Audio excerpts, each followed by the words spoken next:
দেখো সান, অভাবের একটা সংসার। আমার বেটার বয়স হয়ে গেছে, বুড়া দূর হয়ে গেছি, এবার কাম কাজ করা লাগে। শহরের বাচ্চা গেছে কয় একটা দিন ভাই না তুই কোনো একটা কাম কাজ নিয়ে করে কি যা সান্ডার করে সান্ডা হইছে আজকে আগবাড়ি তারে জিকাইতাম মনের মাঝে কিতা তার আরাম দাদা এমালা দিন চলেনি তারে জিকাইতেই বসকি আর কাছে আমার গুতারে বালা করে জিগাইতেইব বলে তার মনের মাঝে কিতাই এখনটা করতে হতো নি ওটা শোনার জান শুন আউরে বাবা ওখানে বাবার দ্বারা বউ আই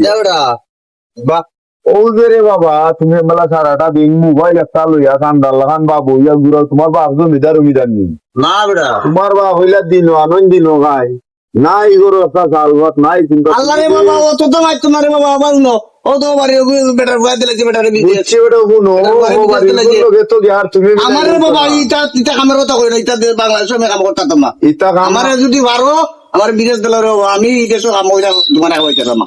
বুঝছি বেটা বাবা বিদেশ তো তুই যাইতে রে ও বা ওভাবে সংসার টাকা পয়সার দরকার নাই বিদেশ গেলে ঠিক আছে সেখান থেকে কই থেকে এনে দিবা তুমি সেখান থেকে আনো শুদ্ধ দরকার করে আমার বিদেশে আচ্ছা মনে করো তোমার বাবা বিদেশ জিনিস আছে অনেক কাম কাজ করতে না বিদেশে তো তো খালি কাম কাম পারতাম না কাম করতাম খালি কাম কাম বিদেশ দিত আমার কাম করতাম ধরো দেখো সানে বলতে একগো হয়নি বুঝার চেষ্টা করে মরছি এক পার আমরই আর নাইলে পার করে খিতা দে বললাম মানে